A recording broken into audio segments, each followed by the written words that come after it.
और अंग्रेजों ने जो भी नियम कानून बनाए थे वो भारतीय गुलामों पर शासन करने के लिए बनाए थे, उन्हें शोषित करने के लिए, उन्हें अपमानित करने के लिए, उन्हें शासित करने के लिए बनाए थे। राइट। सही, बिल्कुल बिल्कुल सही बात करें आप। तो ये सब नियम आपके ऊपर बिना कॉमा फुल स्टॉप बदले थोप दिए गए, तो कानूनी दृष्टि से आप गुलाम हुए कि नहीं हुए? बिल्कुल हुए, जो अंग्रेज करे वही नेता करे आज। हाँ, मतलब अभी अपन उसको अंश के बतौर पे, 3 अंश के तौर पे हम जनरली इसमें चर्चा करना चाहते हैं। तो एक तो हो सर गई नियम। आपकी बात काट रहा था यहाँ हाँ हाँ पर। पहले आप मुगलों के गुलाम थे, हाँ हाँ उसके बाद हम अंग्रेजी गुलाम हुए, हाँ हाँ। उसके बाद हम नेताओं के गुलाम हो गया। देखो, मुगल कभी भी नहीं, आपकी आजादी मैं आपका थोड़ा सा इसमें सामान्य ज्ञान थोड़ा सा ठीक कर दूं। देखिए, मुगल कभी पूरे भारत पे शासन नहीं किया उन्होंने। राइट। नहीं किया, अच्छा, अंग्रेजों ने भी नहीं किया अपने भारत में। अंग्रेजों ने भी जो है शासन तो किया पूरे भारत पे, लेकिन नहीं नहीं, पूरे उन्होंने, भारत में नहीं किया, नहीं पूरे भारत में नहीं किया सर। आपको आप एक आप जरा धैर्य से सुनेंगे तो आपको बात समझ में आएगी। उन्होंने जी, 2 तरीके से जो है शासन किया। एक डायरेक्ट हाँ, रूल किया है और दूसरा थ्रो जो है स्टेटली रूल्ड स्टेट के माध्यम से किया, जिसमें प्रतिनिधित्व जो है उन राजाओं को दिया और उनके जी, माध्यम से रेवेन्यू वगैरह वसूल किया। तो कुछ हाँ, डायरेक्टली रूल्ड थे, कुछ इनडायरेक्टली रूल्ड थे। राइट। जी, और उस जी, समय तो श्रीलंका और आपका वियतनाम वगैरह ये भी भारत के ही हिस्से थे, भारत से ही गवर्न होते थे। राइट। जी, बाद में जो जी, है उसे, जो कहते हैं ना, पिया गए रंगून, तो वो रंगून इसलिए जाते थे क्योंकि वियतनाम भी, रंगून भी हाँ, हमारा हिस्सा था। राइट। जी, फिर बिल्कुल अंग्रेजों ने सर, 1930 में वियतनाम का सीधा जो है प्रशासन ब्रिटेन से करना चालू कर दिया। राइट। और जी, यही जी बात सर, उन्होंने श्रीलंका के लिए भी की। राइट। जी, तो जी, इस बिल्कुल सही। तरीके से हाँ, जो जो आप, अब अपन अभी जो है ना ज्यादा पीछे खींचेंगे तो दिग्भ्रमित हो जाएंगे। अभी अपन हाँ को जी, हाँ जी, अभी अपन को इमीडिएट बात करना चाहिए। तो नियम कानून गुलामों वाले थोप दिए, हाँ जी, और अंग्रेजों ने आपके ऊपर शासन करने के लिए जो व्यवस्था बनाई थी, तो गुलामों के ऊपर शासन करने वाली व्यवस्था कैसी होती है? सही बात, बादशाही होती है, लॉर्डशिप वाली होती है, जिसमें सही बात, अधिकार होते हैं, दायित्व नहीं हाँ, होते हैं। राइट। हाँ जी, सही वो बात, निर्णय लें तो उनकी मर्जी, ना लें तो उनकी मर्जी, गलत निर्णय लें तो उनकी मर्जी, और घूस खाकर गलत निर्णय लें तो उनकी मर्जी। ऐसी हाँ, बादशाही व्यवस्था आपके ऊपर थोपी गई थी। राइट।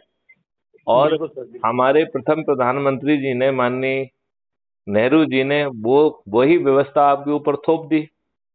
बिल्कुल सही बात, इसके बाद एक राजसत्ता भी आपके ऊपर थोप दी, जिसमें कि हाँ, आपके वोट से तो लोग बाग चुने जाते हैं, लेकिन हाँ, ये बड़ी शर्म की बात है कि वो आपको रिप्रेजेंट ना करके अपनी पॉलिटिकल पार्टी को रिप्रेजेंट करते हैं। सही बात, और इसमें ये भी सोचने का विषय है कि ये राजनीतिक पार्टियां, हाँ इनकी जी, कोई इंटरनल डेमोक्रेसी नहीं है। ये परिवार कंपनी की कंपनी बन गई हैं, प्राइवेट कंपनियों के बतौर पेश आ रही हैं। हाँ और जी, इन इस जो नियम कानून जिसके तहत ये पार्टियां एग्जिस्टेंस में आई हैं, उसका नाम है पीपुल्स रिप्रेजेंटेटिव एक्ट 1951। इसमें जी, कोई भी जो है ऐसी व्यवस्था नहीं की गई जिससे पार्टियां जी, अकाउंटेबल बने, उनका डूज और डोंट हो।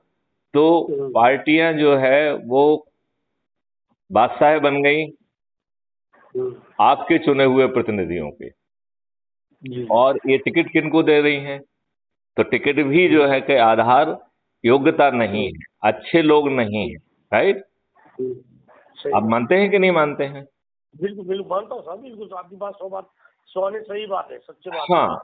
और फिर जीतने का आधार भी मूर्ख बनाकर, बांटकर, जाति पात ये वो, पेड हम्म, न्यूज, पेड सर्वे, पेड आम हम्म, सभाएं, फ्री भी बांट हम्म, के, दारू बांट के, साड़ी बांट के, हाँ, सदम तरीके से आपको जाति और धर्म में बांट के, भय पैदा करके, जी, और आपको मुगालते में रख के ये पार्टियां जीतती हैं। राइट।